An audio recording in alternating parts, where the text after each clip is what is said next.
లక్ష్మి గారు రచించిన సంఘర్షణ తరువాయి భాగానికి వచ్చాను.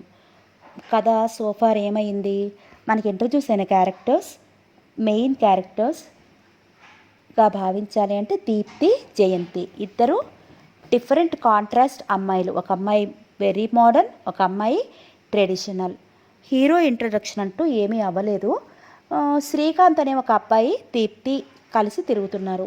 చూద్దామా కథ తర్వాత ఏమవుతుందో. రాత్రి 11 గంటలు దాటింది.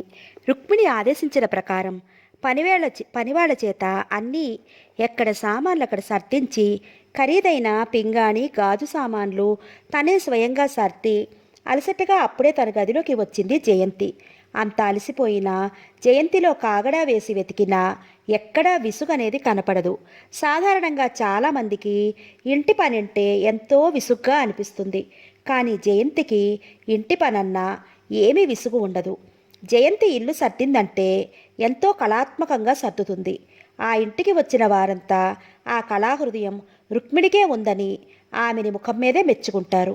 అంత ఊపిరి ఆడని పనులున్నా మీకెంత శ్రద్ధండి, అసలు రోజుకి కనీసం 2 గంటలైనా విశ్రాంతి తీసుకుంటారా అని అంటారు. రుక్మిణి వారి మాటలకి పొగడ్తలకి హుందాగా ఓ చిరునవ్వు నవ్వుతుంది. అంతేగాని ఈ ప్రతిభ నాది కాదు, మా జయంతిది అన్న మాట ఆవిడ నోటి వెంట రాదు. ఒక పూట వంట మనిషి రాకపోయినా ఆ ఇంట్లో ఇబ్బంది ఏమీ ఉండదు. జయంతిని దృష్టిలో పెట్టుకుని వంట మనిషి చాలాసార్లు దొంగజ్వరం తెచ్చుకుంది. అయినా రుక్మిణి ఏమీ పట్టించుకోలేదు. కానీ 4-5 సార్లు ఇలా జరిగేసరికి ధర్మారావు గారు అసలు విషయం పసిగట్టి గట్టిగా మందలించేసరికి వంట మనిషి హడిలిపోయి అప్పటి నుండి దొంగజ్వరం తెచ్చుకోవడం మానేసింది. ఆయన వంట మనిషిని అలా మందలించేసరికి రుక్మిణికి చాలా కోపం వచ్చింది. మరి అలా కేకలేస్తారేమిటి, వాళ్ళు మనుషులే, పని వాళ్ళని కన్నబిడ్డల్లా చూసుకోవాలంటారు.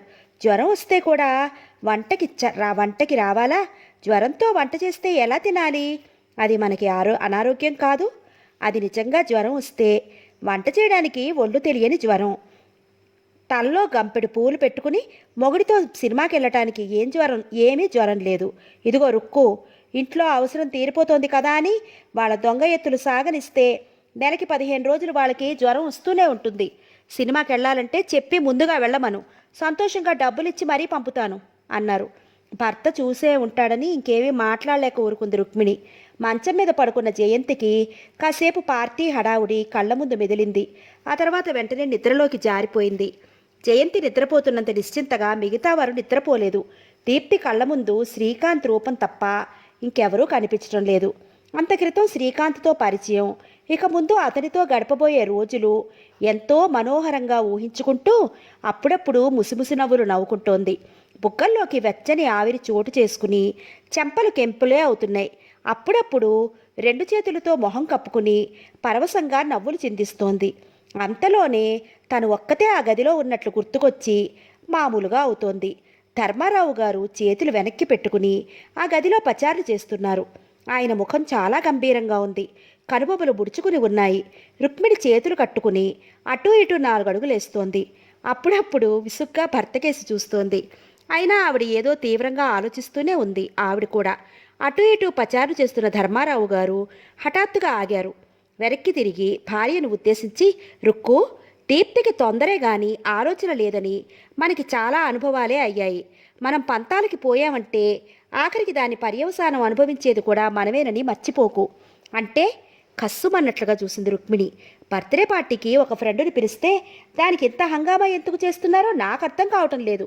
నేను దీపుని అప్పుడే అడిగాను. స్పోర్ట్స్ క్లబ్లో పరిచయం అంది. అవును, మన అమ్మాయికి మొదట ఇలా అనుకోకుండానే ఎక్కడో ఎవరో పరిచయం అవుతారు. ఆ స్వల్ప పరిచయాన్ని పురస్కరించుకుని ఇంటికి ఆహ్వానిస్తుంది. తరువాత ఆ పరిచయం వృద్ధి పొందడం, కొద్ది రోజులకే మనకు సమస్య తెచ్చిపెట్టడం. నువ్వు మర్చిపోయినా ఆ తలనొప్పి నేను మర్చిపోలేను. ఆ విజయ్ లేవదీసిన గొడవకి అసలు ఆ గొడవలో నుంచి బయటపడతామని అనుకున్నామా? ఇంట్లో ఒక్క పిల్లని మనం సమర్థించుకోలేకపోతున్నాం. బయట ఎంతోమందిని ఉద్ధరిస్తాం. ఆయన బాధగా ముఖం తిప్పుకున్నారు. బయట చెప్పే న్యాయం ధర్మం ఇంట్లో ఉంటేగా. బయట చెప్పే తీర్పులు బాగా తర్కించి వాదించి న్యాయం జరిగేలా చూస్తారు. ఇంట్లో ఏం అధర్మం జరుగుతోంది? కటువుగా అడిగారు. భార్య అలా ఎందుకు అందో ఆయనకి తెలుసు. జయంతి ఉండటం రుక్మిణికి అస్సలు ఇష్టం లేదు. భార్యకి ఎంత ఇష్టం లేకపోయినా జయంతిని ఆయన ఈ ఇంటి నుండి బయటికి పంపలేరు. ఏ ఆ విశ్వేశ్వరరావు గారి సంబంధానికి ఏమైంది? చక్కగా ఫారిన్లో చదువుకుంటున్నాడు, రేపో మాపో ఇండియా రాబోతున్నాడు. అసలు ఆ వివరాలు ఏమైనా కుతూహలంగా అడిగారా? మీరు ఎలాగైనా మీ ఫ్రెండ్ కొడుక్కే ఇవ్వాలని ఉంది. నేను చచ్చినా ఆ సంబంధానికి ఒప్పుకోను, కోపంగా అంది. నీకు మళ్ళీ నాకు పంతం లేదు. మంచి కుటుంబంలో కుర్రాడికి మన అమ్మాయిని ఇవ్వాలి. మనం చూసిన కుర్రాడు దీప్తికి కూడా నచ్చాలి.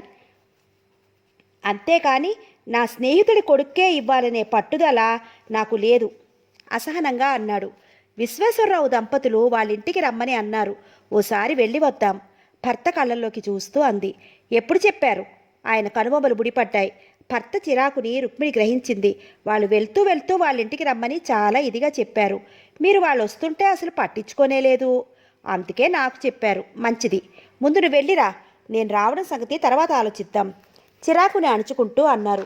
ఎందుకో విశ్వేశ్వరరావు వాళ్ళంటే ఆయనకి సదభిప్రాయం కలగలేదు. నాకు తెలుసు, నాకు నచ్చిన వాళ్ళు మీకు ఎప్పుడూ నచ్చరు. ఇది ఈవేళ కొత్త ఏంటి? ఉక్రోషంగా అంది. ఆ మాట అనవలసింది నేను. అంటారు, మీరు అనడానికే ఎన్నైనా అంటారు. మీరేం చేసినా సహించాను, కానీ దీపుని అల్లాటప్ప వాడికి కట్టి పెడతానంటే మాత్రం చచ్చినా ఒప్పుకోను అనేసి విసురుగా ఆ గదిలోకి వెళ్ళిపోయింది. ధర్మారావు గారికి భార్య మీద చాలా ఆగ్రహం కలిగింది.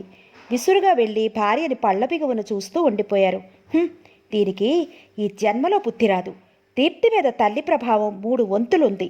పూర్తిగా తల్లిలా తయారవ్వకుండా ప్రయత్నించాలి. ఆయన నీరసంగా మంచం మీద కూర్చుండిపోయారు. ఆయన ఎంతోసేపు దీప్తిని గురించే బాధపడుతూ చాలాసేపు కూర్చుండిపోయారు. తెలుగు గడ్డ మీద పుట్టి పెరిగిన ఆయనకి ఈ సంస్కృతి మీద, కట్టుబాట్లు, ఆచార వ్యవహారాల మీద ఎంతో గౌరవం. ఏదైనా మూర్ఖంగా మానవత్వం మర్చిపోయేలా ఉండకూడదే కానీ మన కట్టుబాట్లు కాదు పొమ్మని విచ్చలవిడిగా ప్రవర్తించటం ఆయనకి సుతరాము నచ్చదు.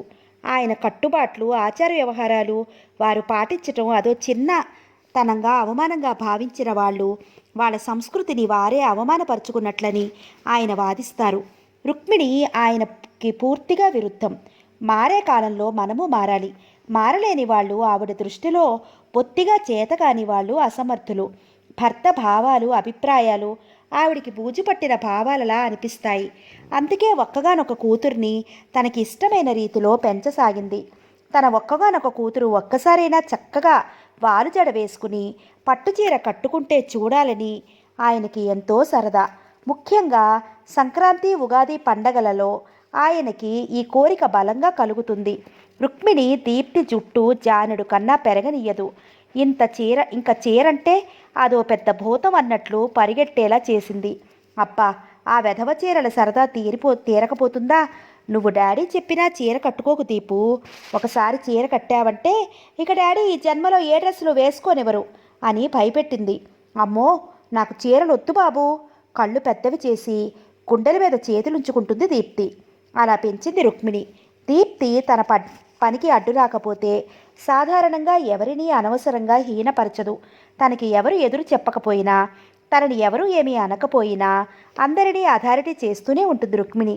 దీప్తి తండ్రిని ఎప్పుడూ అగౌరవపరచకపోయినా తల్లి మాట మీదే గురి, గౌరవం ఉన్నాయి.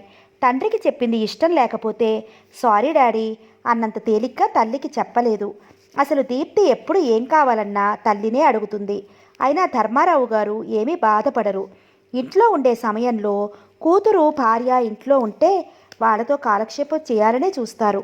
సాధారణంగా ఆయన ఇంటికి వచ్చేసరికి రుక్మిణి ఏ క్లబ్కో వెళ్ళిపోతుంది. దీప్తి ఏ ఫ్రెండ్స్ ఇంటికో వెళ్ళిపోతుంది.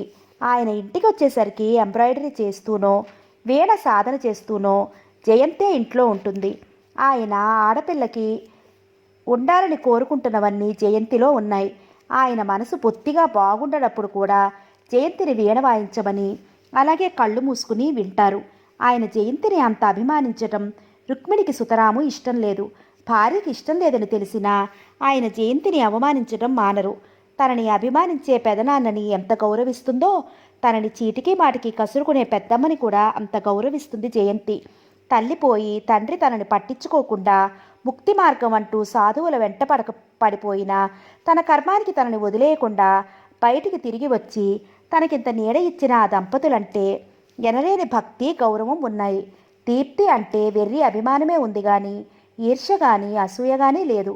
రుక్మిణి అన్యాయంగా కసురుకున్నా భరిస్తుంది. దీప్తి అనవసరంగా విసుక్కున్నా సహిస్తుంది. కానీ ఇక పైవారు ఎవరు అన్యాయంగా తనని పల్లెత్తు మాట అన్నా సున్నితంగానైనా తగిన సమాధానం చెబుతుంది.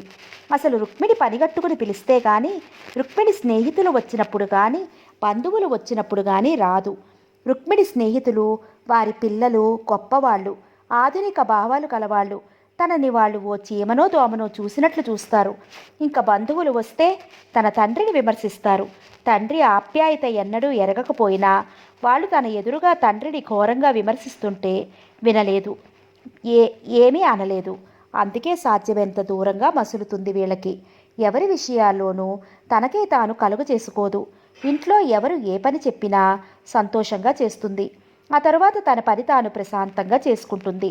ఒక్క 10 నిమిషాలు కూడా వృధా చేయకుండా ఉన్నంతలో సంతోషంగా గడిపే జయంతి అంటే ధర్మారావు గారికి ఎంతో ముచ్చట, మరెంతో అభిమానం.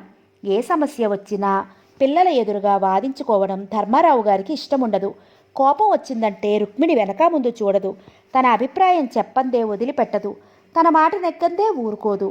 వాదించి పెద్ద గొడవ అయ్యి మనసు విరక్తి కలిగించే ఇలా విషయాల్లో ధర్మారావు గారే రాజీకొస్తారు. కానీ దీప్తి పెళ్లి విషయంలో మాత్రం ఎంత గొడవైనా ఒక్కగానొక కూతుర్ని సంప్రదాయకమైన కుటుంబంలో ఇవ్వాలని ఆయన దృఢమైన అభిప్రాయం. మనసు కుదురులేని ధర్మారావు గారు రాత్రంతా నిద్ర పట్టక దొర్లుతూనే ఉన్నారు. ఎలాగైనా ఆ విశ్వేశ్వరరావు గారి సంబంధమే చెయ్యాలనే పట్టుదల ఆలోచనలతో రుక్మిణి కూడా నిద్ర పట్టక దొర్లుతూనే ఉంది. దీప్తి రాత్రంతా కమ్మని కలలు కంటూ అలాగే నిద్రలోకి జారిపోయింది. పగలంతా పార్టీ హడావుడితో అలసిపోయిన జయంతి నిశ్చింతగా నిద్రపోయి తన మామూలు టైంకే నిద్ర లేచింది. జయంతి లేచి హాల్లోకి వచ్చేసరికి ధర్మారావు గారు అప్పటికే హాల్లో కూర్చుని ఉన్నారు. ఆయన్ని హాల్లో చూసిన జయంతి ఆగిపోయింది. 5 గంటలకే నిద్ర లేవడం జయంతికి అలవాటు.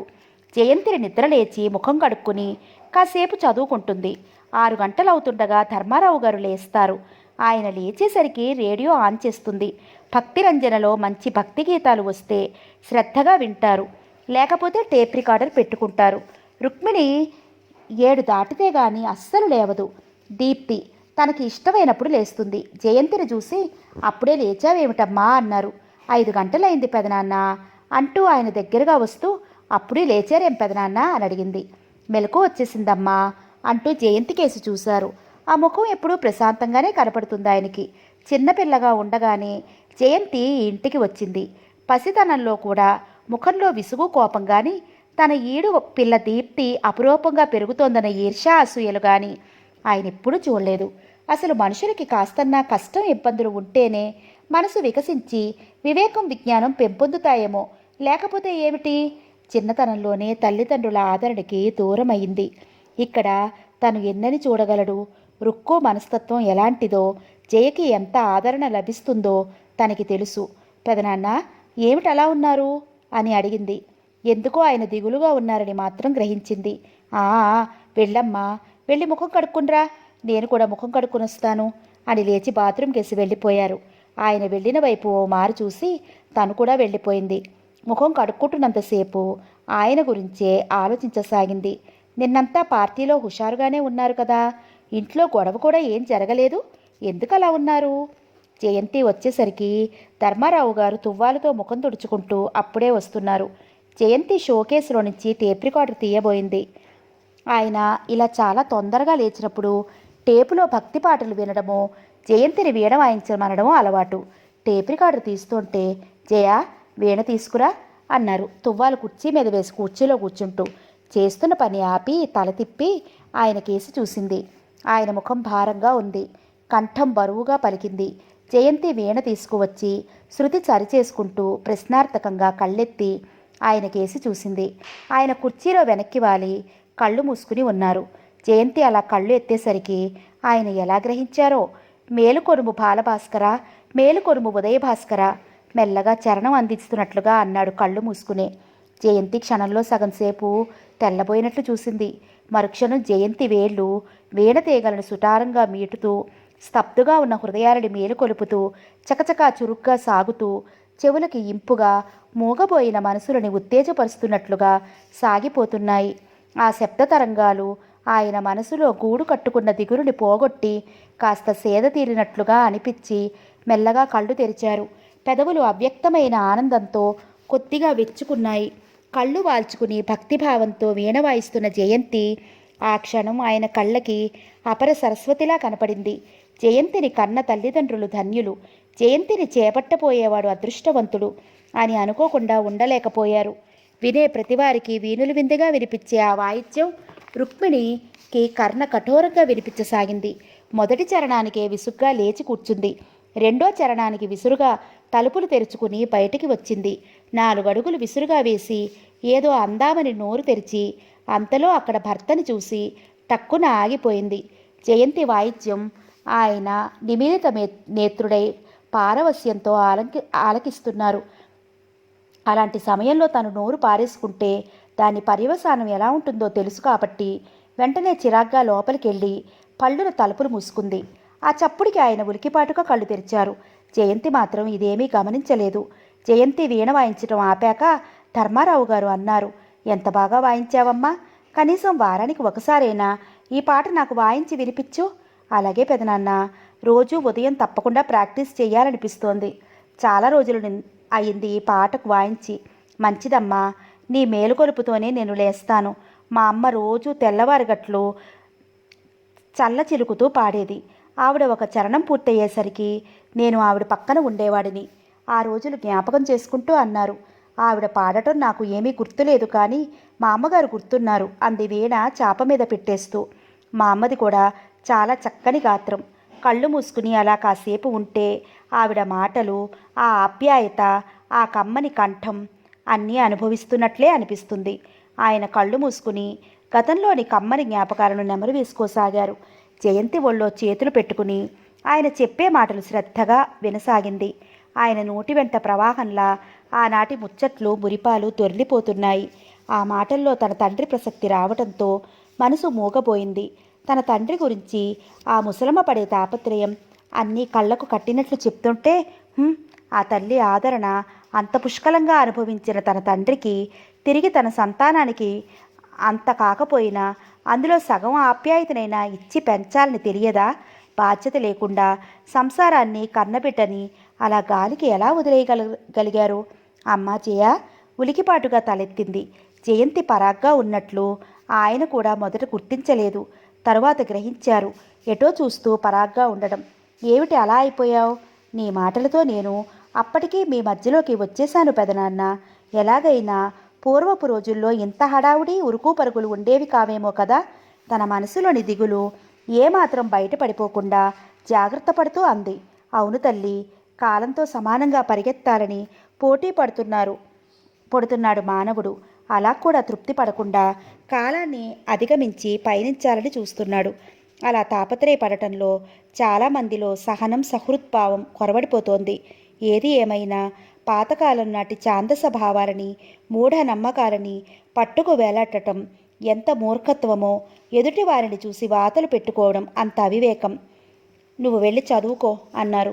జయంతి వీణ తీసుకువెళ్ళి కేసులో పెట్టి తన గదిలోకి వెళ్ళిపోయింది. అల్మారా తెరిచి పుస్తకం తీసుకుని తెరిచిందే కానీ చదవలేకపోయింది. పెదనాన్న ఎందుకు అలా ఉన్నారు?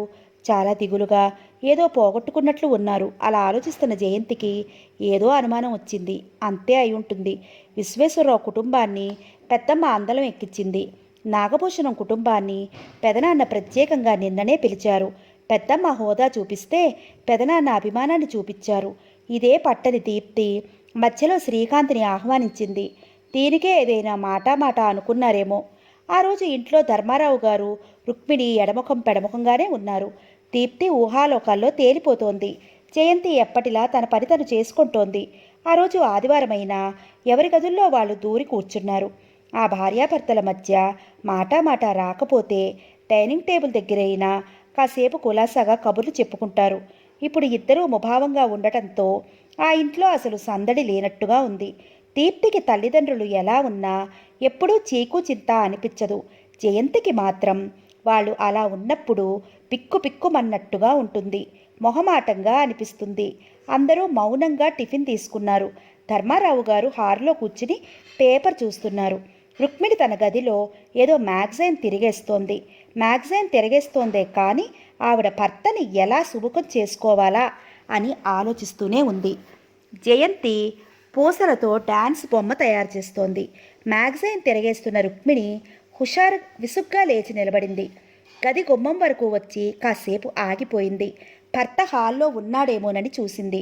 ఆయన షోకేస్ పక్కనున్న కుర్చీలో కూర్చుని ఉండటం వల్ల రుక్మిణికి ఆయన కనపడలేదు. రుక్మిణి దీప్తి గదిలోకి వచ్చింది. దీప్తి డిస్కో మ్యాజిక్ పెట్టుకుని దానికి అనుగుణంగా కాలు నేల మీద తాటిస్తూ తనలో తనే నవ్వుకుంటోంది. డిస్కో మ్యాజిక్ పారవస్యంలో మునిగి తేలుతున్న దీప్తి తల్లి రాకని గుర్తించలేదు. కూతురి చలాకీతనానికి ఆ తల్లి మనసు పొంగిపోయింది. కూతురి మోడ్రన్ పద్ధతులు, అలవాట్లు ఆమె చిటికలో మటుమాయం చేస్తాయి. రుక్మిణి దీప్తి కూర్చున్న కుర్చీ దగ్గరగా వస్తూ దీపు కూతురి మీద ఉండే ప్రేమనంతటినీ రంగరించి దీపు అని పిలిచింది. డిస్కో మ్యాజిక్లో పూర్తిగా మునిగి తేలుతున్న దీప్తి తల్లి భుజం పట్టి కుదిపే వరకు ఈ లోకంలోకి రాలేదు. తల్లి భుజం పట్టి కుదిపేసరికి ఆ అంటూ గిరును తిరిగి మమ్మీ అంది. ఏమిటి మరీ అంత పరిచానో అంది రికార్డ్ ఆఫ్ చేస్తూ. ఏంటి మమ్మీ అంది ఆగిపోయిన రికార్డు కేసి నిరుత్సాహంగా చూస్తూ. తీరా ఏదో ప్లాన్లో కూతురు గదిలోకి వచ్చిందే కానీ ఎలా మొదలు పెట్టాలో బొత్తిగా మాటలు దొరకలేదు. ఏమిటి మమ్మీ అంది. తల్లి ఊరికే మొహంలోకి చూడటమే కానీ ఏమీ మాట్లాడకపోవటంతో హాయిగా తను కూడా మ్యూజిక్ వినకుండా అనవసరంగా రికార్డ్ ఆఫ్ చేసింది. తెగ బాధపడిపోతోంది. అదే సాయంత్రం నీకేం ప్రోగ్రాం లేదుగా, ఆంటీ వాళ్ళ ఇంటికి వెళదాం దీప్తి ముఖంలోకి చూస్తూ అంది. దీప్తి గుండెల్లో రాయి పడినట్లయింది. ఫ్రెండ్స్ అందరూ పిక్చర్ ప్రోగ్రాం పెట్టినా వాళ్ళతో చిన్న అబద్ధమాడి తప్పించుకుంది. తల్లికి ఏదో ఒకటి చెప్పి వెళ్ళొచ్చని. శ్రీకాంత్ రవీంద్ర భారతికి రమ్మంటే సరే అంది. ఏం దీపు, ఆంటీ చాలాసార్లు చెప్పింది నిన్ను తీసుకురమ్మని. డాడీకి రావటానికి తీరిక లేకపోతే మనిద్దరం వెళదాం. అంకుల్ చాలా సీరియస్గా ఉంటారు మమ్మీ. అయినా ఫ్రెండ్స్ పిక్చర్ ప్రోగ్రాం పెడితే ఓకే అనేసాను. పిక్చర్కి ఏముంది, వందన వాళ్ళతోనేగా. వందరికి ఫోన్ చేసి వాళ్ళకి నేను చెప్తాను డిసప్పాయింట్ అవ్వద్దని. అంకుల్ పైకి అలా ఉంటారు కానీ ఎంత బాగా మాట్లాడతారో తెలుసా. ఆయన్ని మొదటిసారి చూసినప్పుడు నేను నీలాగే అనుకున్నాను. ఈరోజు నువ్వే చూస్తావుగా. ఈరోజు వస్తామని వాళ్ళకి మాట ఇచ్చాను. వస్తానని మాట ఇచ్చి వెళ్లకుండా ఉండవచ్చా? డాడీకి చెప్తాను. డాడీ రాకపోతే మనిద్దరం వెళదాం. దీప్తికి పచ్చి వెలక్కాయ గొంతు కట్టపడ్డట్టు అయింది. వద్దు మమ్మీ, నువ్వు ఫోన్ చేసి చెప్తే నేనే చేయించానని వందన నిష్ఠూరం పడుతుంది. ఈ మధ్య వాళ్ళతో ఎక్కడికి రావటం లేదని చాలా కోపంగా ఉంది మమ్మీ. తల్లి కుర్చీ వెనకాలే వచ్చి తల్లి మెడ చుట్టూ చేతులు వేస్తూ గారంగా అంది. ఫ్రెండ్స్కి కోపం తెప్పించకూడదని, వాళ్ళతో అబద్ధాలు ఆడకూడదని నువ్వేగా ఎన్నోసార్లు అన్నావు. మరిప్పుడు అబద్ధం ఆడొచ్చా? గారాలిపోతూ అంది. ఏమిటి? కిర్రున కూతురికేసి తిరిగింది. ఆశ్చర్యంగా కనుబొమ్మలు ఎత్తుకుని అడిగింది. వాళ్ళతో ఈ మధ్య ఎక్కడికి వెళ్ళటం లేదా? ఎన్నోసార్లు వందనా శశి వాళ్ళతో వెళ్ళారన్నావుగా. కూతురి కళ్ళల్లోకి పరీక్షగా చూస్తూ ఆరాగా అడిగింది. దీప్తికి ఆ క్షణంలో ఏం మాట్లాడాలో తోచని దానిలా చూడసాగింది. చప్పున ఏమీ తట్టలేదు. కానీ తల్లికేసి అలా చూస్తోంది. ఎలా సర్ది చెప్పాలా? ఏదో ఒకటి సర్ది చెప్పి తన పొరపాటు మాటని సరిదిద్దుకోవాలని గబగబా ఆలోచిస్తోంది. అలా ఆలోచిస్తూ మమ్మీ అంది. చెప్పు అంది. పో మమ్మీ, వాళ్ళతో ఈ మధ్య పిక్చర్లకి పిక్నిక్లకి వెళ్ళటం లేదన్నాను కానీ ఎక్కడికి వెళ్ళలేదని కాదు. బొంగమూతి పడుతూ వెళ్ళి మంచం మీద కూర్చుంది. రుక్మిణి దీప్తి వెళ్ళిన వైపే కొన్ని క్షణాలు చూస్తూ ఉండిపోయింది. కూతురు ఎవరితో స్నేహం చేయకూడదని ఆవిడ అభిప్రాయం కాదు. ఆ చేసే స్నేహాలు ప్రతిదీ తనకు తెలియాలి. అసలు చుట్టాలు కన్నా స్నేహితులే ఎక్కువ ఉండాలని ఆవిడ అభిప్రాయం. దీప్తికి అంతమంది స్నేహితులున్నందుకు ఆవిడ చాలా గర్వపడుతుంది. ఆ స్నేహితులు కూడా దీప్తి చుట్టూ తిరుగుతారు. దీప్తి రాందే ఎక్కడికి వెళ్ళరు. ఆవిడ మనసు గర్వంతో తల ఎగరేసింది. అబద్ధాలు ఆడకూడదు, అది సరే. వందనకి నువ్వే ఫోన్ చేయి సాయంత్రం రావట్లేదు అని. ఎందుకు రాలేదంటే చెప్పు, మా మమ్మీతో వెళ్తున్నానని. అలా చెప్తే చాలా ఆరాలు పెడతారు మమ్మీ. బుంగమూతి పెట్టింది. మా ఇంటికి గెస్టులు వస్తున్నారని చెప్పు. అబద్ధాలు ఆడకూడదని నువ్వేగా అన్నావు గారంగా అంది. దీప్తి అన్న తీరుకి నవ్వుకుంది. దీప్తికి అక్కడికి రావటం సుతరాము ఇష్టం లేదని కూడా గ్రహించింది. విశ్వేశ్వరరావు గంభీరత్వం చూసి భయపడుతోందని 2-3 సార్లు ఆ కుటుంబం ఈ కుటుంబం మధ్య రాకపోకలు జరిగితే దీప్తికి మనసులో అనవసరంగా కలిగిన ఆ భయం పోతుందని ఫారిన్ నుండి వాళ్ళ అబ్బాయి రాగానే ఆ అబ్బాయికి ఓసారి చూస్తే ఇంకా వద్దన్నా దీప్తిని వాళ్ళింటికి వాళ్ళని తనే స్వయంగా ఆహ్వానిస్తుందని అనుకుంది.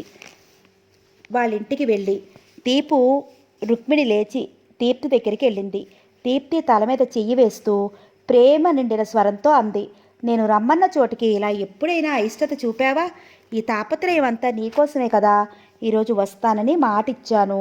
మాటిచ్చి వెళ్ళకపోతే ఎంత అసహ్యంగా ఉంటుంది. డాడీ నా మాట అసలు వినరు. మనిద్దరం వెళ్ళి డాడీ అర్జెంటుగా ఎక్కడికో వెళ్ళారని చెప్తాం. మమ్మీ, నాకు ఇష్టం లేని చోటికి నువ్వు కూడా రమ్మని ఎప్పుడూ అడగలేదు కదా. డాడీ నువ్వు ఈసారికి వెళ్ళిరండి మమ్మీ, ఇంకోసారి నేను తప్పకుండా వస్తాను. తల్లిని ఎలాగైనా ఒప్పించాలనే ధోరణితో అంది. డాడీకి వాళ్ళంటే ఇష్టం లేదు అని అంటూ దీప్తి పక్కన కూర్చుంది. డాడీకి నేను చెప్పింది ఏది వినరని నీకు తెలుసు కదా. ఇప్పుడు ఆ నాగభూషణం ఇంటికి వెళ్ళమంటారే కానీ నా మాట నిలబెడదామని ఆయనకు అస్సలు ఉండదు.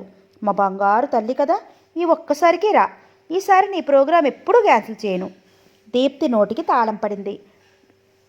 కానీ మనసు శ్రీకాంత్ తన కోసం 1000 కళ్ళతో రవీంద్ర భారతి దగ్గర ఎదురు చూస్తూ ఉంటాడని గోల పెట్టింది. ఎన్ని గంటలకి వెళ్ళాలి? నీరసంగా అడిగింది. 5 గంటలకి. అబ్బా, 5ంటికా? సరే మమ్మీ, నీ మాట పోకుండా నీతో వస్తాను. కానీ నన్ను అరగంటకే వదిలేయాలి. అప్పుడు నీ మాట పోదు, ఎవరికి ఇబ్బంది ఉండదు. ఓకే అను మమ్మీ. తల్లి చేతులు పట్టుకుని ఊపింది. సరే, మరీ ఖచ్చితంగా అరగంట అంటే ఎలా? సందర్భాన్ని బట్టి ఇంకో 10 నిమిషాలు పావుగంటో ఉండాల్సి వస్తే ఉండాలి. దీప్తి ఒప్పుకుంది. రుక్మిణి తేలిక పడ్డ మనసుతో లేచి బయటకు వస్తోంది. పెద్దమ్మ, అంకుల్ వచ్చారు, నిన్ను పెదనాన్న పిలుస్తున్నారు అంది జయంతి. ఏ అంకుల్? నుదురు చిట్లించింది. నాగభూషణం అంకుల్. రుక్మిణి కనుబొమ్మలు చిరాగ్గా ముడుచుకున్నాయి. వస్తాలే అని తన గదిలోకి వెళ్ళిపోయింది. జయంతి ధర్మారావు గారు ఆదేశించిన ప్రకారం తను వెళ్ళి కాఫీ పట్టుకెళ్ళింది. పెద్దమ్మ ఏదమ్మా అని అడిగారు. వస్తోంది పెదనాన్న అంటూ టీపాయ్ మీద ట్రే పెట్టి కూలబడింది. కూర్చోమ్మా. ట్రే పెట్టి నిలబడింది. కూర్చోమ్మా, ఇక్కడ కొత్త వాళ్ళు ఎవరు? ధర్మారావు గారు అనబోతుంటే ఆ మాట నాగభూషణమే అన్నారు. అవును తల్లి, కూర్చో. వెంటనే ధర్మారావు గారు కూడా అన్నారు. జయంతి కూర్చుంది. వాళ్ళిద్దరూ మాట్లాడుకుంటుంటే మౌనంగా కూర్చుంది. నాగభూషణం స్నేహితుడితో మాట్లాడుతూ ఆయన మాటలకి ఊకొడుతున్నా మధ్య మధ్యలో జయంతిని బాగా గమనించసాగారు. ఆయనకి జయంతి బాగా నచ్చింది. ఇంటికొచ్చిన వారిని చిరునవ్వుతో సాదరంగా ఆహ్వానించడం, ఆప్యాయంగా పలకరించడం, ఇవి చాలు మంచి గృహిణికి అనుకున్నారు. ఆయన అలా ఆలోచిస్తుండగానే రుక్మిణి వచ్చింది. నమస్కారం అండి అంటూ. నమస్కారం అమ్మా, ఖాళీ కప్పు టీపాయ్ మీద పెట్టేస్తూ అన్నారు. ఆవిడ జయంతి పక్కన ఖాళీగా ఉన్న వేరే సోఫాలో కూర్చుంది. మీరు ఇంతవరకు అసలు మా ఇంటికే రాలేదు. రేపు మా ఇంట్లో సత్యనారాయణ వ్రతం ఉంది. పిల్లల్ని తీసుకుని మీ దంపతులు తప్పకుండా రావాలి. మీ వదినకి ఒంట్లో అంత బాగాలేదు, అందుకే ఆవిడ రాలేదు. ఆవిడ వచ్చి పిలవలేదని ఏమీ అనుకోవద్దని చెప్పమంది అన్నారు. నాగభూషణం పిలిచే తీరు రుక్మిణికి మహా విసుగు అనిపించింది. ఏడ్చినట్టుంది. భారతం చదివినట్లుగా ఆ పిలవడం ఏమిటి? మనసులోనే విసుక్కుంది. అయినా తనకసలు టైం ఉండదు. ఆదివారం కూడా ఏవే ప్రోగ్రాములు ఉంటూనే ఉంటాయి. ఈరోజు ఎక్కడికి వెళ్ళలేక ఇంట్లో ఉండిపోయాను నెమ్మదిగా అంది.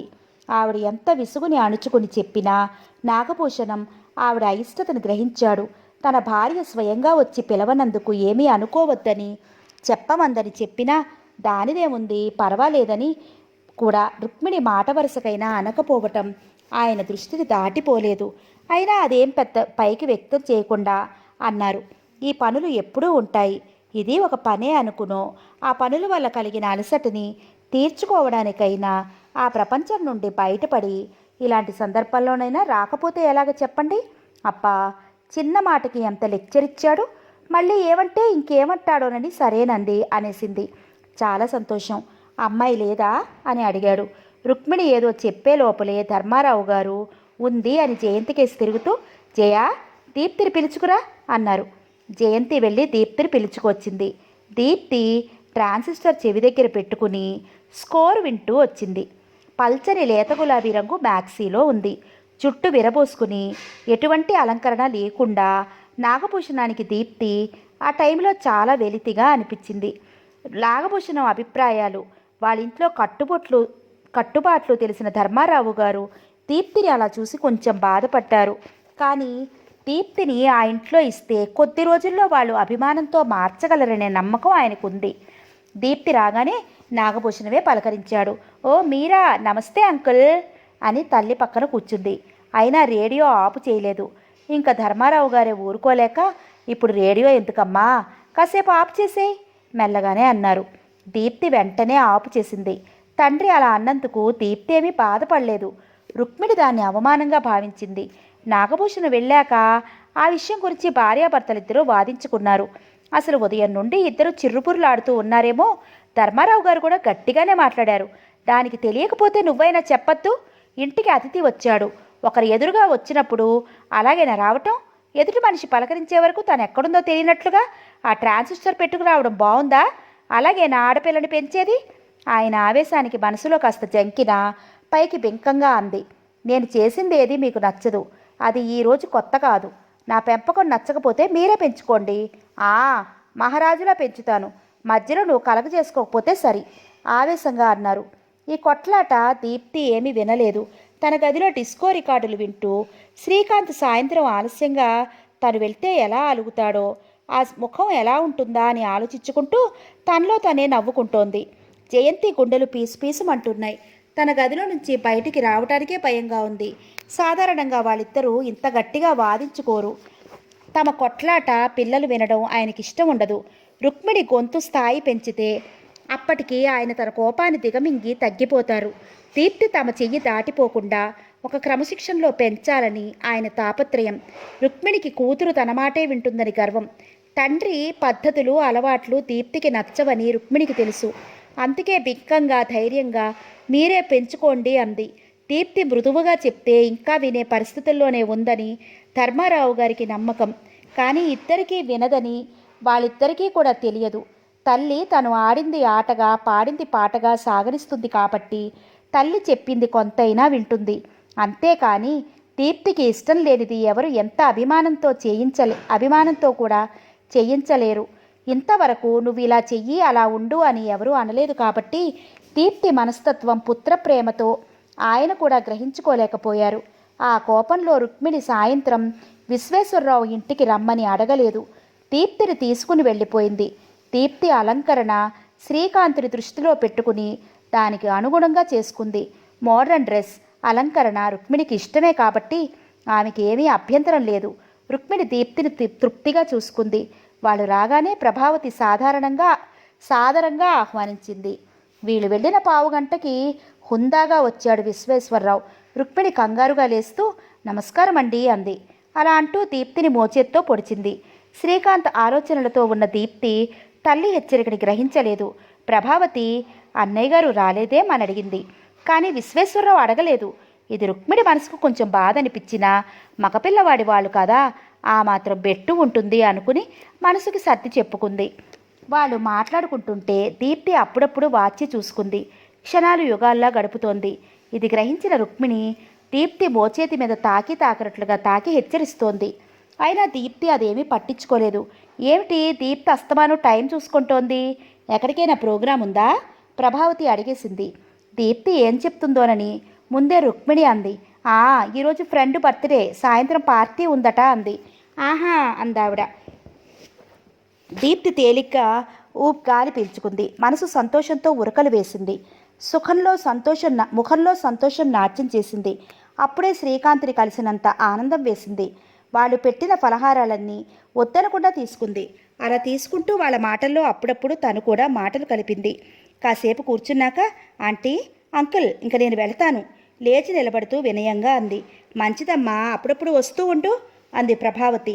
విశ్వేశ్వరరావు హుందాగా సరే అన్నట్లు తల ఊపాడు. దీప్తికి గాలిలో తేలిపోతున్నట్లుగా ఉంది. మనసు గాలికన్నా తేలిగ్గా అయి వచ్చి శ్రీకాంత్ చెంత చేరింది. శ్రీకాంత్ చాలా విసుగ్గా వాచి చూసుకుంటున్నాడు. అప్పుడప్పుడు చిరాగ్గా అటు ఇటు పచారు చేస్తున్నాడు. అంత దూరంలో నుంచే అతను చిరాగ్గా కనిపించడం, అసహనంగా వాచి చూసుకోవడం చూసి తనలో తనే నవ్వుకుంది.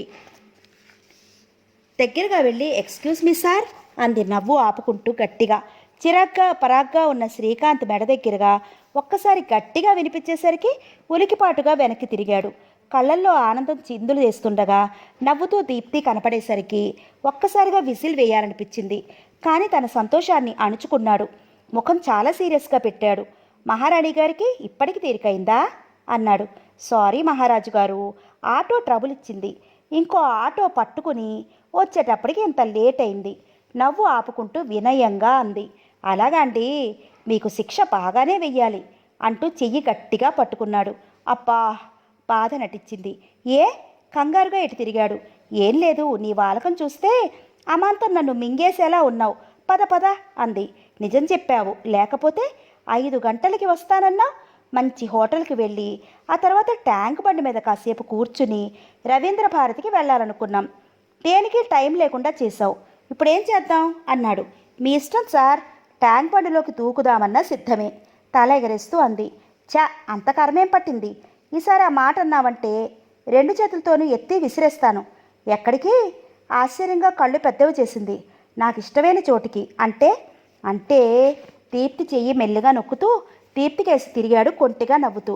పో అంది తన భుజంలో అతని భుజం మీద కొడుతూ. ఆ చిన్న మాటకే దీప్తి ముఖం ఎర్రగా అయింది. ఇప్పుడేం చేద్దాం అన్నాడు. బాగుంది, ఇదే మాట అడుగుతూ రాత్రంతా అలా రోడ్డు వంట తిరిపేలా ఉన్నావు. ఏం చేయాలో తేల్చుకో, ఆ తర్వాత నడుద్దాం అంటూ ఆగిపోయింది. ఇందాక అడిగాను కదా, హోటల్కి వెళ్ళి కనీసం కాఫీ అయినా తాగుదాం పద. ఇద్దరూ హోటల్కి వెళ్ళారు. ఆ తర్వాత కబుర్లు చెప్పుకుంటూ రవీంద్ర భారతికి వచ్చారు. రవీంద్ర భారతిలో ప్రోగ్రాం జరుగుతున్నా వీళ్ళిద్దరూ కబుర్లు చెప్పుకుంటూనే ఉన్నారు. పక్కన కూర్చున్నవారు, వెనక ముందు కూర్చున్నవారు విసుగ్గా తలలు తిప్పి చూసినా వాళ్ళు గ్రహించే స్థితిలో లేరు. ఆఖరికి వెనక కూర్చున్న ఆయనకి ఒళ్ళు మండినట్టయింది. శ్రీకాంత్ భుజం మీద చెయ్యి వేస్తూ అన్నాడు. బాబు, మేము ప్రోగ్రాం చూడదలిచి వచ్చాం కానీ మీ కబుర్లు వినడానికి రాలేదు. బయటికి వెళ్ళి మీ ఇష్టం వచ్చినంతసేపు మాట్లాడుకుని రండి. ఇంకా చాలాసేపు నడుస్తుంది ప్రోగ్రాం. మొదట క్షణకాలం తెల్లబోయారు. ఆ తర్వాత ముఖం ఎర్రగా అయిపోయింది. థ్యాంక్ యూ అని వెంటనే లేచి పద అంది దీప్తి చేయి పట్టుకుని. బయటికి వచ్చేశారు. అలా వస్తుంటే కొంతమంది చిన్నగా నవ్వుకోవడం, మెడలు తిప్పి చూడటం తెలుస్తూనే ఉంది. అలా అన్నాయన్ని మిగతా వాళ్ళని పట్టుకుంది తన్నాలని చేత కోపం వచ్చింది. ఎలాగో నిగ్రహించుకున్నాడు. దీప్తికి ఆ ముసలైన మాట పట్టుకుని బయటకు వచ్చేయటం అసలు నచ్చలేదు. ఆయన మాటకి విలువిచ్చినట్లు ఇలా వచ్చేయటం ఏం బాగుంది అంది. వాడి ముఖానికి విలువ ఇస్తే సారీ అని అక్కడే ఉండేవాడిని. చెప్పు తీసుకుని కొట్టినట్లుగా ఇలా రావడమే మంచిది. ఈ పాటికి అలా అన్నవాడి ముఖం ఆవగింజయి ఉంటుంది. మనసులో మండిపోతున్నా పైకి దర్పంగా అన్నాడు. అక్కడే ఘాటుగా సమాధానం చెప్పి కాసేపు కూర్చునైనా రావాల్సింది. అలా రావటం తనకేమాత్రం ఇష్టం లేనట్టుగా అంది. శ్రీకాంత్ మాట్లాడలేదు. ఇద్దరు ట్యాంక్ బండికి నడిచొచ్చారు. దీప్తి ఆ విషయాన్ని మర్చిపోయి మాట్లాడించినా ఇందాకటి ఉత్సాహం, చిలిపితనం అతనిలో లేవు. పైకి ఆ పెద్ద మనిషి మాటలు పట్టించుకోవద్దు నటించినా మనసులో మండిపోతూనే ఉంది. ఇది ఏమాత్రం దీప్తి గ్రహించకూడదని తెచ్చిపెట్టుకున్న నవ్వుతో మాట్లాడుతున్నాడు. చాలాసేపు లైట్ల కాంతిలో తలతల మెరిసే సాగర్లో నీటిని చూస్తూ కూర్చున్నారు. టైం 8:30 అయింది. శ్రీకాంత్ లేస్తూ పద హోటల్కి వెళ్ళి భోంచేద్దాం అన్నాడు. దీప్తి ఏదో అనబోయింది. ప్లీజ్ దీపు, కాదనుకులే అంటూ దీప్తి చేయి పట్టుకుని లేవదీశాడు. దీప్తి ఇంకేమీ అభ్యంతరం చెప్పలేదు. హోటల్లో శ్రీకాంత్కి ఫ్రెండ్ కలిశాడు. దీప్తి ఎవరన్నట్లు కళ్ళెగర చేసి అడిగాడు. మా అంకుల్ కూతురు. చిన్న అబద్ధం ఆడాడు. ఓ అన్నట్లు కనుబొమ్మలు ఎగరేస్తూ అయితే పార్టీ ఇవ్వాలి అన్నాడు. తప్పకుండా రా అన్నాడు. వాళ్ళు దూరంగా ఉండటం వల్ల ఏం మాట్లాడుకుంటున్నది దీప్తికి వినపడలేదు. దగ్గరికి వచ్చాక వీడు అర్జున్, నా ఫ్రెండ్ అని పరిచయం చేశాడు. అప్పటి నుండి శ్రీకాంత్లో మళ్ళీ ఉత్సాహం వచ్చింది. మామూలుగా మాట్లాడసాగాడు. డిన్నర్ అయ్యాక అర్జున్ సెలవు తీసుకుని వెళ్ళిపోయాడు. శ్రీకాంత్ దీప్తిని ఇంటి దగ్గర దిగపెట్టి గుడ్ నైట్ చెప్పి వెళ్ళిపోయాడు. రాత్రి 9 గంటలు దాటింది. రామభద్రయ్య అప్పుడే వచ్చాడు. ఆయన ముఖం చాలా చిరాగ్గా ఉంది. తండ్రి చిరాగ్గా కనపడటం చూసి మాధవి, నీరజ మెల్లగా వాళ్ళ గదుల్లోకి జారుకున్నారు. కుర్చీలో కూర్చున్న అన్నపూర్ణమ్మ లేచి నిలబడి ముందుకి 4 అడుగులు వేసి భర్త వాలకం చూసి ఆగిపోయింది. ఏడి నీ సుపుత్రుడు వచ్చాడా? ఆయన స్వరం ఖంగుమన్నట్లుగా ఉంది. మళ్ళీ ఏమైంది? భయంగా అనుకుందావిడ. ఇంకా రాలేదు మెల్లగా అంది. ఎందుకొస్తాడు? అట్టచాకిరి చేయడానికి నేను ఒకడిని ఇక్కడ ఉన్నానుగా. ఊరంతా బలాదూరు తిరిగి అర్ధరాత్రి తీరిగ్గా వచ్చాడు. భుజం మీద కండువా సోఫా మీదకి గిరటేసినట్లుగా విసిరాడు. ఏం చేశాడు? భయపడుతూనే అడిగింది. ఏం చేశాడా? చొక్కా గుండెలు తీయపోతున్నాయన ఆగి భార్య వైపు తిరిగి, నీ కొడుకు ఘనకార్యాలు తెలియనట్లు అడుగుతావే? వాడి చేత నా చేత వాగించాలనా? నేను చెప్పింది వాడు ఎప్పుడూ చెయ్యడు. వాడి సహాయం నాకు ఈ జన్మకి లేదని తెలుసు. కనీసం వాడి పనైనా వాడు చేసుకోవడానికే మహారాజు గారికి అంత తీరిక లేదా? కోపంతో ఆయన ముఖం గీసిన కందలా అయింది. అన్నపూర్ణమ్మకి కొడుకు ఏం చేశాడో తెలియక, భర్తని అడిగే ధైర్యం లేక ఇంకో 2 అడుగులు ముందుకు వేసి ఆగిపోయింది. భర్త చెబితే అదేమిటో తెలుసుకోవాలని ఆయన ముఖంలోకి చూడసాగింది. ఆ స్కూటర్ రిపేర్కి ఇచ్చాడా? అది బాగైందో లేదో కనుక్కోమందామని. కానీ అయితే తెచ్చుకోవాలని బుద్ధి జ్ఞానం ఉన్నాయా? ఉండక్కర్లేదా? ఆ షాపు మేనేజర్ నాకు 2 సార్లు ఫోన్ చేశాడు బండి పట్టుకెళ్ళమని. చచ్చా, ఇంక వాడు బాగుపడటం నేను చూడను. అలా అనకండి. ఎలా అనమంటావు? నా ఒళ్ళు మండిపోతోంది. చేతికి అందికి వచ్చిన కొడుకు ఉన్నాడన్న ఆసరా లేదు. చదువు ఇష్టం లేదు. పని నేర్చుకోవడం అంతకన్నా ఇష్టం లేదు. కానీ ఎలా జరగాల్సి ఉంటే అలాగే జరుగుతుంది. ఆయన లేచి లోపలికి వెళ్ళిపోయాడు. అన్నపూర్ణమ్మ కొద్ది క్షణాలు అలాగే దిగులుగా నిలబడిపోయింది. ఇటు భర్త చెప్పింది నిజమే, అటు కొడుకు ఇంకా పసితనం పోనట్టే కనిపిస్తాడు. ఆవిడ మెల్లగా లోపలికి వెళ్ళింది. గదిలో ఉన్న మాధవి, నీరజలకి తండ్రి కోపంగా అన్న మాటలు వినపడుతూనే ఉన్నాయి. ఇద్దరూ ముఖముఖాలు చూసుకున్నారు. ఈరోజు అన్నయ్యకి తిట్ల దండకం తప్పదు. నాన్నగారు చాలా కోపంగా ఉన్నారు అంది నీరజ. పడని, ఒక్కసారి బాగా పడితే గాని వాడికి బుద్ధి రాదు. ఏం దొప్పిడాయా? రిపేర్ ఇచ్చిన స్కూటర్ తెచ్చుకోవడానికే? ఒక్కసారి బాగా చివాట్లు పడని, కనీసం ఒక వారం రోజులైనా ఇల్లు ప్రశాంతంగా ఉంటుంది విసుగ్గా అంది మాధవి. నీరజ కిటికీ దగ్గరికి వెళ్ళి బయటికి చూసింది. ఎక్కడా అన్నగారి జాడ కనిపించలేదు. తండ్రి భోజనం చేస్తున్నట్లు ఉన్నాడు. డైనింగ్ హాల్లోంచే తండ్రి గొంతు విసుగ్గా చిరాగ్గా వినపడుతోంది. తల్లి ఏదో ప్రతిమలాడుతున్నట్లుగా సర్ది చెప్తోంది. మాటిమాటికి కిటికీ దగ్గరికి వెళ్ళి బయటకు చూస్తున్న చెల్లెల్ని మాధవి కసురుకుంది. నువ్వు వెళ్ళి చూడకపోతే వచ్చినవాడు అక్కడే ఆగిపోతాడా? లేక నువ్వు చూడటం లేదని రావటం మానేస్తాడా? వచ్చి చదువుకో, లేకపోతే హాయిగా పడుకో. అబ్బా, ఎప్పుడూ ముక్కు మీదే ఉంటుంది కోపం. అన్నయ్య వస్తుంటే మెల్లగా రమ్మని చెప్దామని నేను చూస్తుంటే అలా అరుస్తావే? నీ కేకలు విన్నారంటే మర్చిపోయిన నాన్నగారి కోపం రెట్టింపై వస్తుంది. వచ్చి మంచం మీద కూర్చుంటూ అంది. శాంతమంతురాలుగా వెళ్ళి గేట్లో కాపలా కూర్చుని అన్నగారిని సాదరంగా లోపలికి తీసుకురా విసుగ్గా అని టేబుల్ మీద పుస్తకం తీసుకుంది. పుస్తకం అయితే తీసుకుంది కానీ ఏమీ చదవలేకపోయింది. అన్నపూర్ణమ్మ భర్త భోజనం అయ్యాక గిన్నెలు సర్ది హాల్లోకి వచ్చింది. మళ్ళీ పిల్లల గదిలోకి వచ్చింది. నాన్నగారు ఏం చేస్తున్నారమ్మా? మాధవి అడిగింది. ఫోన్ చేసి ఇప్పుడే పడుకున్నారు అంది. ఆవిడ ముఖం చాలా దిగులుగా ఉంది. నువ్వు భోజనం చేశావా? లేదు, ఆకలిగా లేదే అంది. తల్లి ఎందుకు తినలేదో మాధవికి తెలుసు, అందుకే అంది. అన్నయ్య వస్తే నేను పెడతాలే అమ్మా, నువ్వు వెళ్ళి ఫోన్ చేయి. అప్పుడే 10 అయ్యింది. ఆకలి లేదమ్మా, తాగితే మజ్జిగ తాగుతాలే. మాధవికి ముక్కు మీదే ఉంటుంది కోపం. మజ్జిగ తాగకపోతే మంచినీళ్ళు తాగు. వాడి కోసం నువ్వు ఇలా ఉపవాసాలు చేసి వాడు మాత్రం నీ బాధను అసలు అర్థం చేసుకోడు. వాడు తోచినట్టుగా వాడు ప్రవర్తిస్తాడు. మగబిడ్డ కదా. ఎందుకే మధు మాటలతో నన్ను చిత్రవద చేస్తావు? మీరు కాలేజీ నుండి రావటం కాస్త ఆలస్యమైతే మీకోసం ఎదురు చూడటం లేదా? ఆవిడ బాధగా అంది. లేదని ఎవరన్నారు? నువ్వింత ఎదురు చూసినా అన్నం మాని బాధపడినా వాడు కాస్తైనా నీ బాధని అర్థం చేసుకుంటున్నాడా? వాడి గురించి వారానికి 4 రోజులు అన్నం మానేశావంటే నీ ఆరోగ్యం పాడవదు. నడు, నేను పెడతాను. ఈ పూట నీకు అన్నం. మంచం మెంచి తల్లి చేయి పట్టుకుని ముందుకు నడవబోయింది. చాలే, నాకు ఒళ్ళో ఒకళ్ళు పెట్టేదేమిటి? నువ్వెళ్ళి చదువుకో. కూతురు చెయ్యి విడిపించుకుని ఆవిడ తప్పనిసరిగా భోజనం చేయడానికి వెళ్ళింది. మాధవి పద్ధతి అంతే, వెంటనే కోపం వస్తుంది. అనదలుచుకున్నదేదో ముఖం మీద అనేస్తుంది. ఎవరు బాధపడినా మళ్ళీ చూడలేదు. తనే వాళ్ళని లాలించినట్టుగా మాట్లాడి మామూలు మనుషులు చేస్తుంది.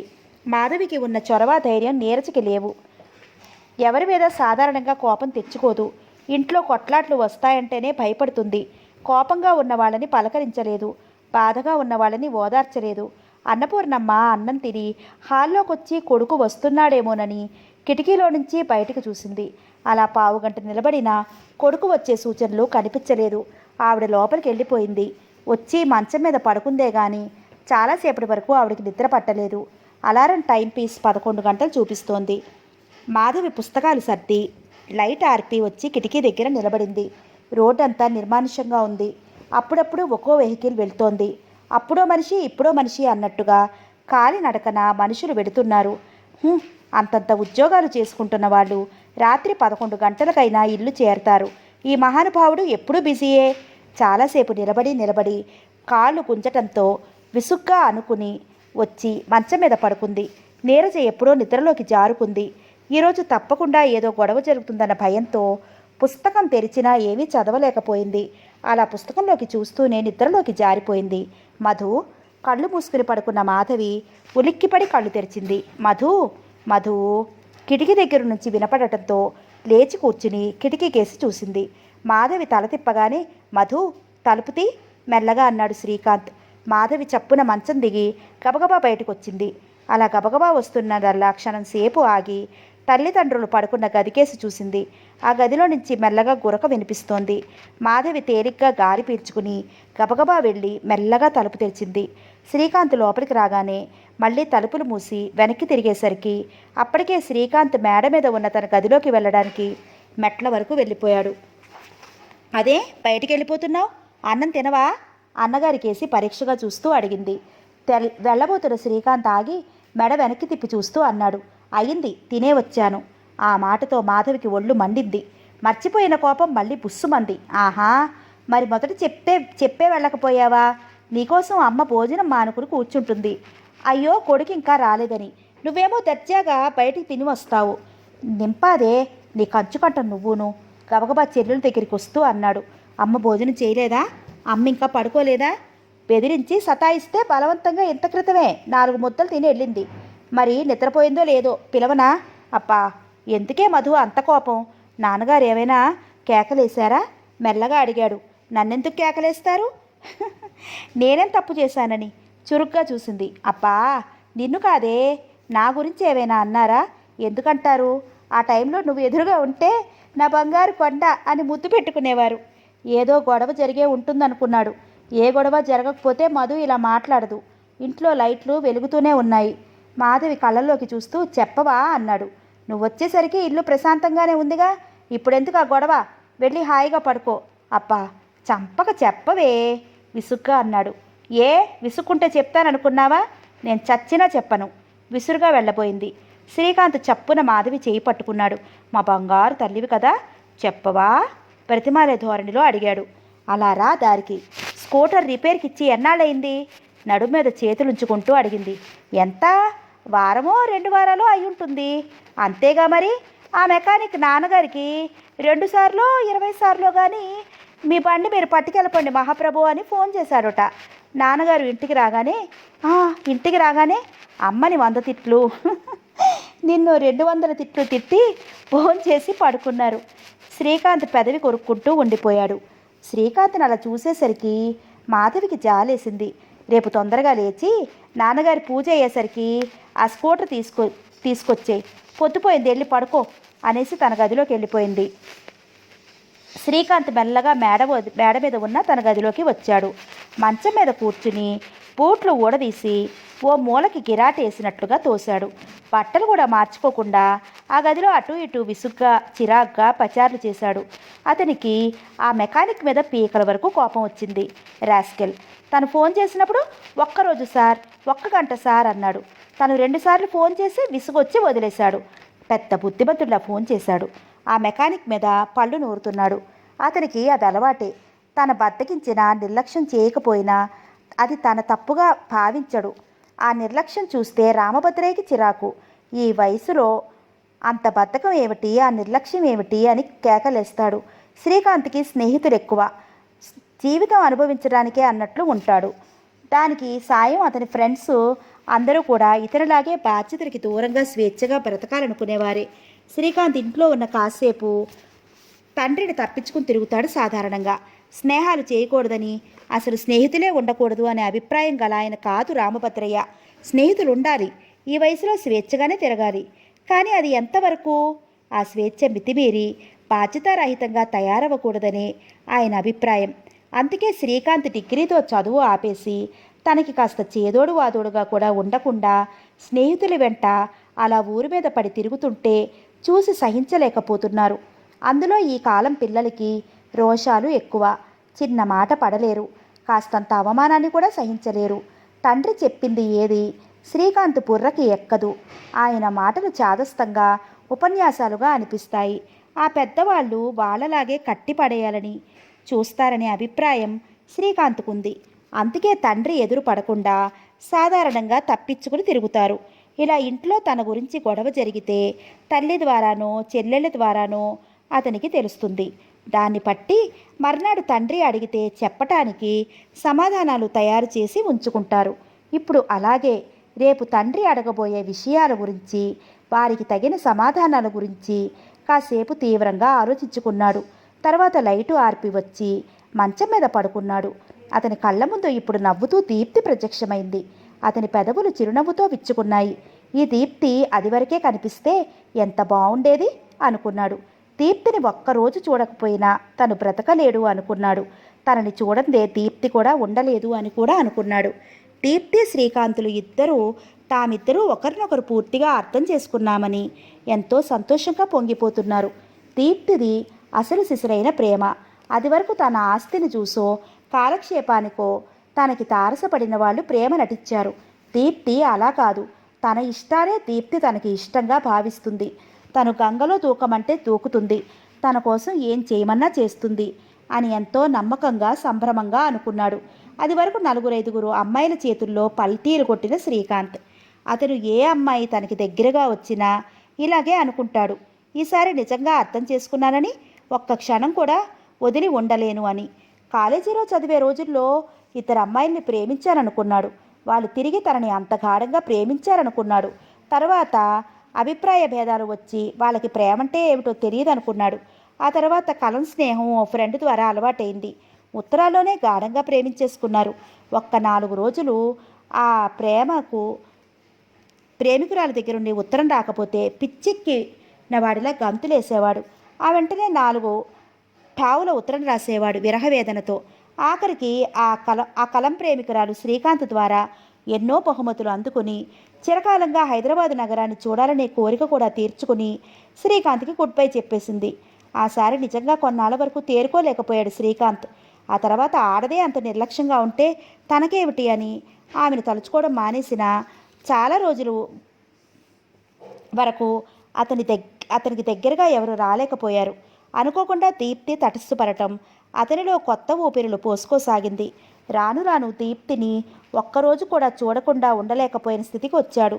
దీప్తి అదివరకు వాళ్ళల్లా తన వెనుక ఉన్న డబ్బును చూసి ఏదో కాలక్షేపం కోసం, వెరైటీ కోసం కురిపించే ప్రేమ లాంటిది కాదు. అది అసలైన ప్రేమ అని అనుకుని తనని తానే మరిచే స్థితికి వచ్చాడు. దీప్తి ఇప్పుడు ఏం చేస్తూ ఉంటుంది? తనలాగే ఇలా ఆలోచిస్తూ మధురంగా కలలు కంటూ ఉంటుందా? అతను ఒత్తిగిలి తల కింద దిండుని గుండెలకి అదుముకున్నాడు. ఆ క్షణం లేని దీప్తి దగ్గరికి పరిగెత్తాలన్నంత ఆవేశం కలిగింది. ఆ కోరికని ఎలాగో నిగ్రహించుకుని కళ్ళు మూసుకుని కలలు కంటూ అలాగే పడుకున్నాడు. అప్పుడప్పుడు చిరునవ్వుతో అతని పెదవులు విచ్చుకుంటున్నాయి. అలా నవ్వుతూనే మధ్యలో కళ్ళు తెరిచి మళ్ళీ వెంటనే కళ్ళు మూసుకుంటున్నాడు. ఆలోచనతో చాలాసేపటి వరకు శ్రీకాంత్కి నిద్ర పట్టలేదు.